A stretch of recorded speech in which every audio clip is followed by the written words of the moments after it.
Hello and welcome to my podcast. My name is Nicole and I'm the brains and the beauty behind Yarn Craft by Nicole. And today, even though it is October, it is quite warm here in New York.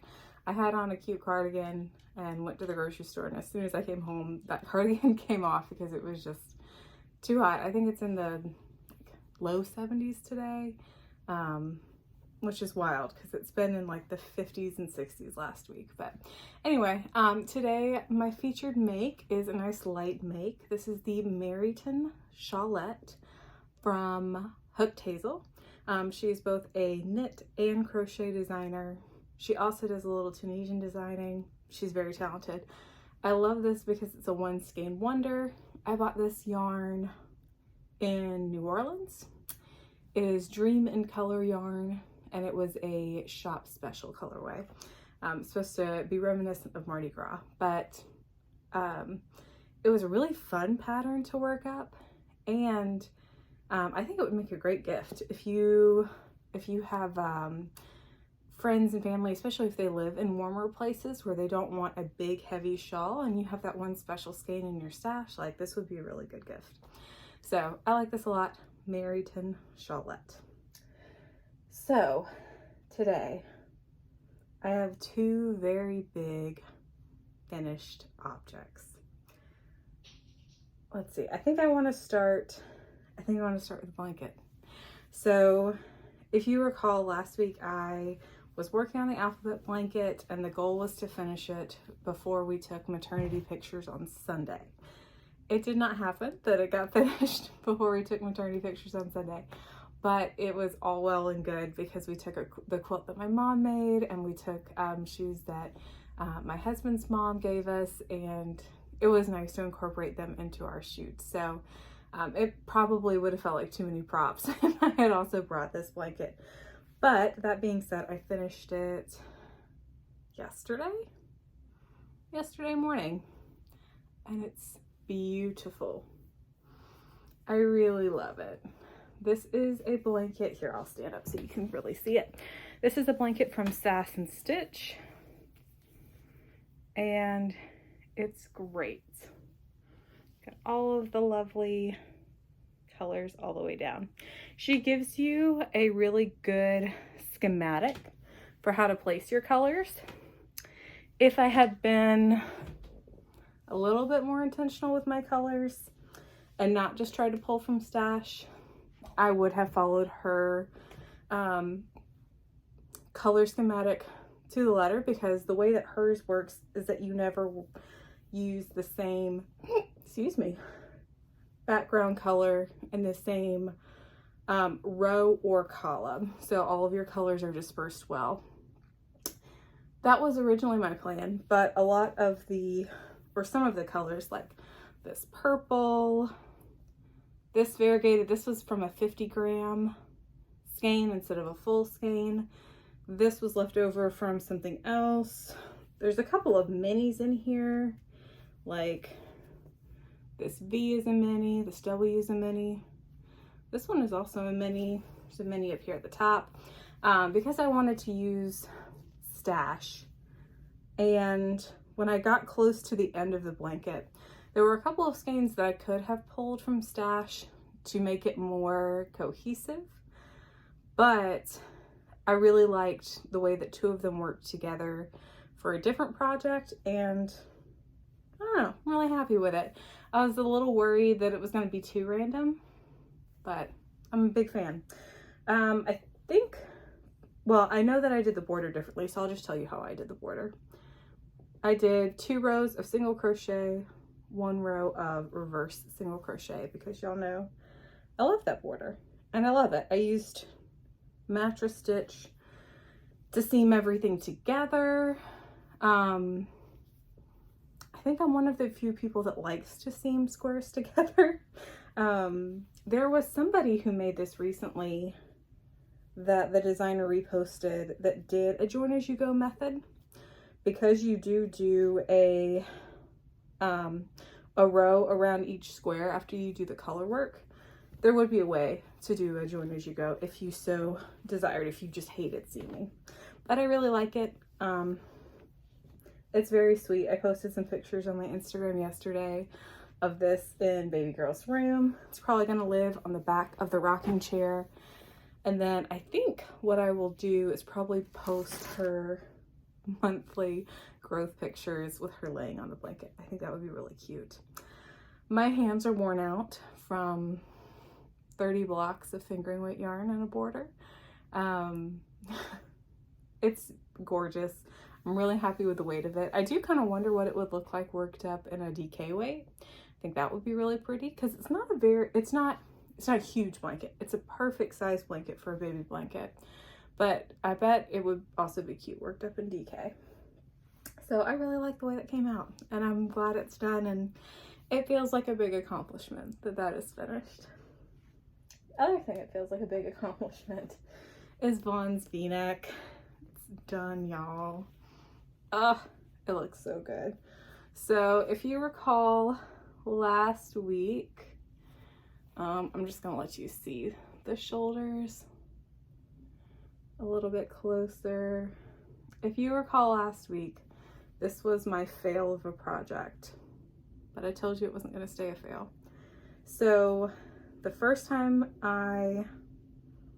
well, let me back up. I knew the sleeves were gonna be tricky. I knew they were. That's why I did his sweater first.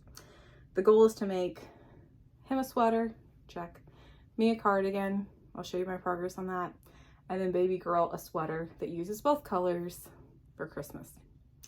And also a bandana for Scoot so that he doesn't feel left out. So I started with Vaughn's because I knew that the shoulders were going to be tricky. I've never made a sweater for Vaughn before, so I knew that was going to be tricky. And so shoulders last week were basically puff sleeves, and they just looked silly. So I took them out and remade it, and it was still too poofy. So I took it out again and made the top of the sleeves the third way with a lot more decreases. And I also took out, I don't know if you can see, I'll hold it up a little bit there so I can focus. I took out the lattice stitch at the top because the lattice stitch does draw up a little bit more than Tunisian simple stitch, which is what the rest of this is in. And I think that was another reason why the sleeves were looking poofy, because it was basically like smocking the top a little bit. And so I was like, this is another example of me being too, trying to do too many things at once. And yeah, so I finished it. I did all of the ribbing. I did a half double crochet ribbing around everything. I did a row of single crochet first and then half double crochet ribbing. I had him try it on last night. It fits. I keep bumping the stand. I'm so sorry. Hopefully I won't bump it again. And it fits. Looks really good. I steam blocked it. This is Berocco Vintage, so it's an acrylic wool blend. It's about half and half. So I didn't feel the need to wet block it. It did grow a little bit, which is why, I don't know if you can see the sleeves, the little cuffs are rolled up. The sleeves did grow a little bit. If I were going to make this for him again, I would take out a few rows on the sleeves. I'm not doing the sleeves again. The only other thing that I think I will do for his is get some elastic thread and try to go around all of the edges for all of the ribbing so that it'll drop a little bit more. I've never done that, but I think that that will make this look a little bit neater. But it does look really good on him, and I'm really proud of it. And I feel good. I feel good, and it's very soft. Like after the steam block, like it's just very, very soft. If you haven't used Berocco Vintage before, I highly recommend it. It's a great budget-friendly yarn because it is a wool acrylic blend. You can throw it in the washer and the dryer. I have done that before. I think this is my 4th sweater made out of Berocco Vintage. They have it in a bunch of weights. So I know that they have it in a chunky, a DK, and a worsted, because I've used all 3 of those. But they might have it in some other weights too, but I really like it. So those are my 2 finished objects. I feel good about those. I have started my sweater. Started mine last night, and I'm doing mine differently.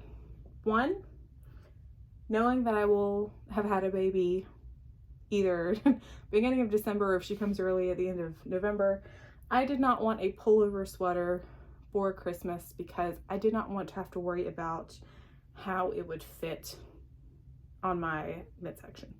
So I'm making a cardigan for myself. Basically what I'm doing, and I should say that none of these have had a pattern. I have made this up as I've gone.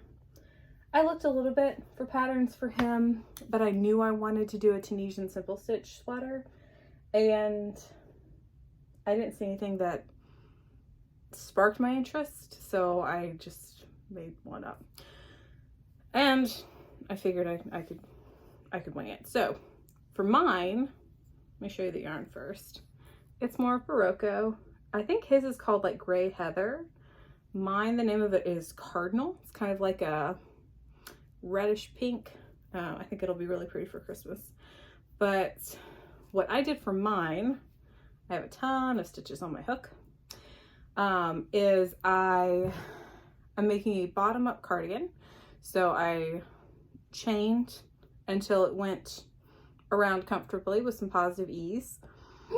And then I will make from the bottom hem until where the sleeves split, all as one piece. And then I will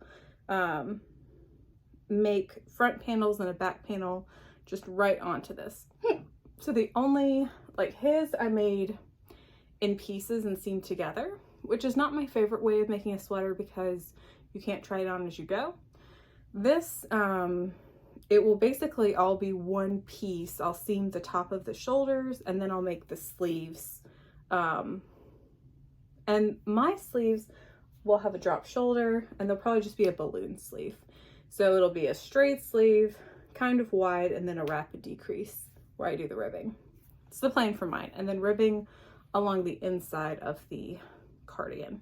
So mine should be pretty simple. His, I was not sure I was gonna have enough yarn.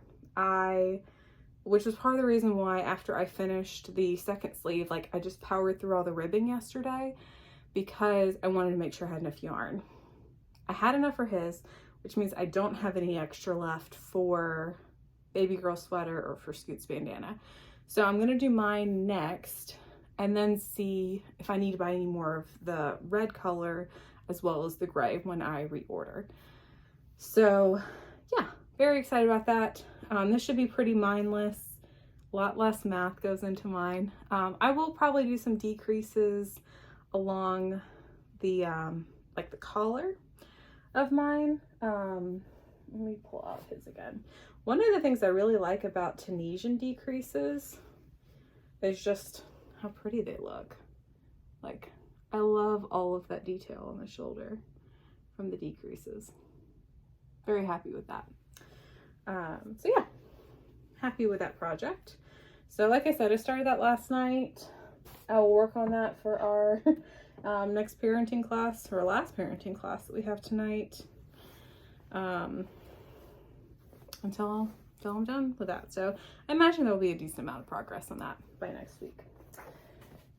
The other thing that I started, because I only have two real whips, was a scarf for our dog sitter. So I showed you last week some scraps that I wanted to use.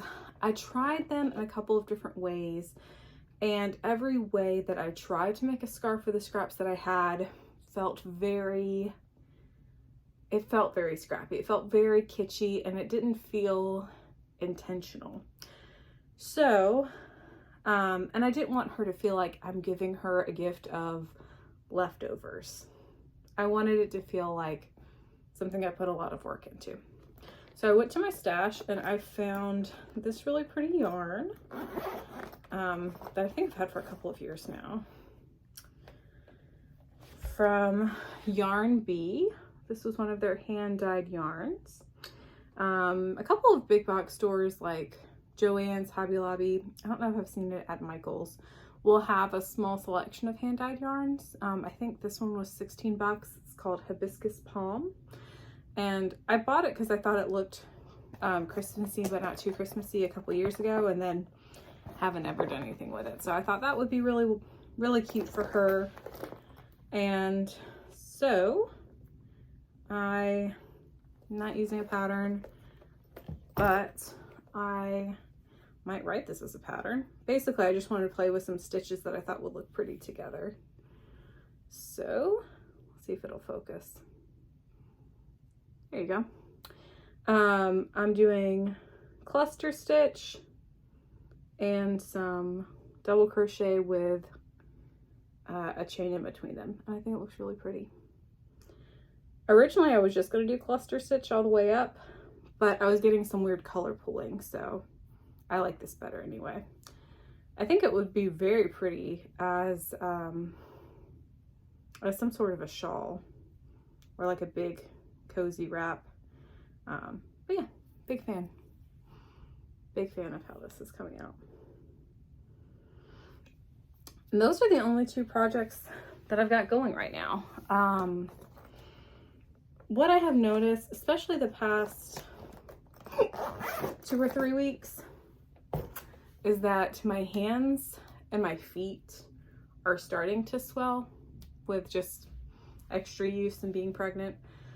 So I can't crochet quite as long as I used to be able to, which is good. I mean, that helps keep me active and not just sitting in front of the TV crocheting for hours and hours. But I probably will just stick to those 2 projects, or maybe play with some granny square motifs.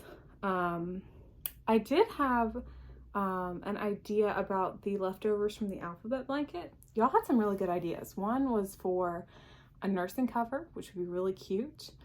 Another one was for something, well, y'all liked like the wrap or the scarf idea. But the one of the things that I was looking at was Two of Wands has a shawl that's made up of little flower motifs that you join together as you go. And I was like, oh, that could be really pretty. It's designed, I think, for worsted weight yarn, but I think it would look really cute in fingering weight yarn. And so I looked at that.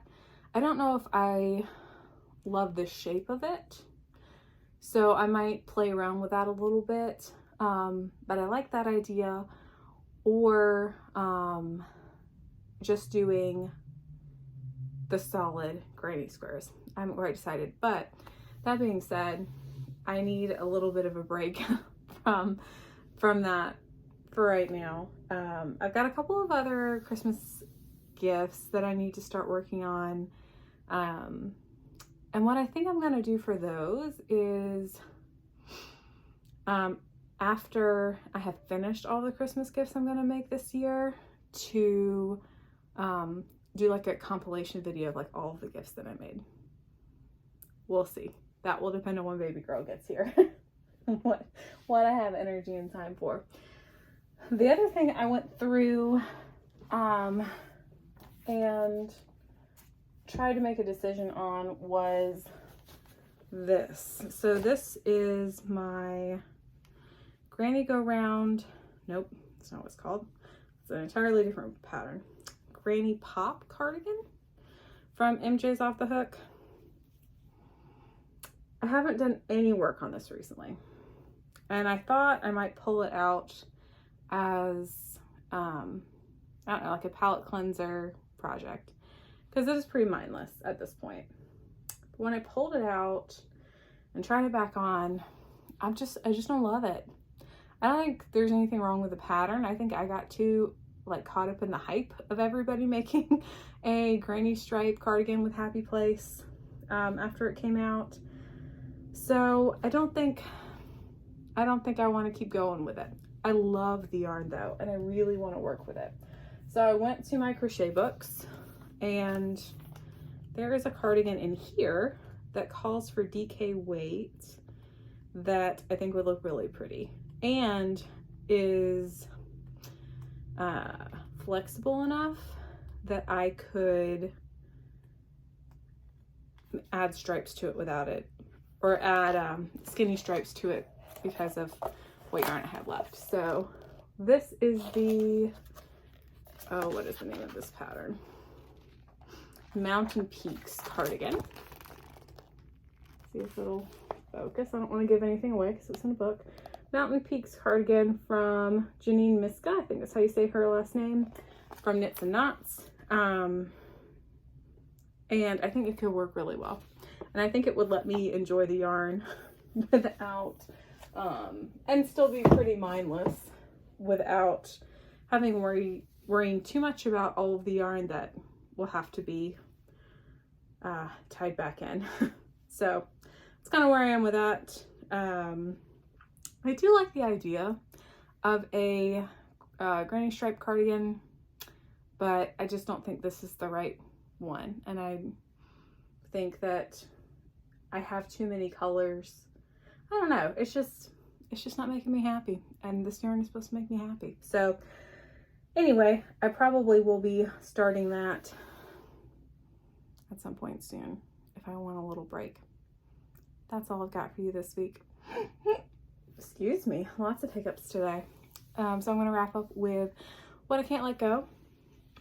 What I can't let go is our maternity pictures. We took them on Sunday and our photographer was great. We took them at West Point, which is where my husband graduated, where his dad graduated from, where his brother graduated from, and it's always had a special place in his family, and it's like an hour away from where we live now, so it felt very appropriate to take pictures there. And they're great. They're awesome. Sometimes I can be a little funny about professional pictures because I like to be on both sides of the camera.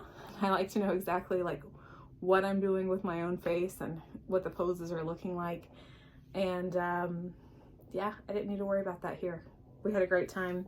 I'll probably post a couple of pictures on my Instagram tomorrow because I did wear something handmade in the pictures, but they're great and they're awesome. And we are about 6 weeks away from meeting baby girl, which is wild. So I hope that you have a great rest of your week. I will see you back here next week, and till then, try to get some relaxing in and some stitches in. Bye.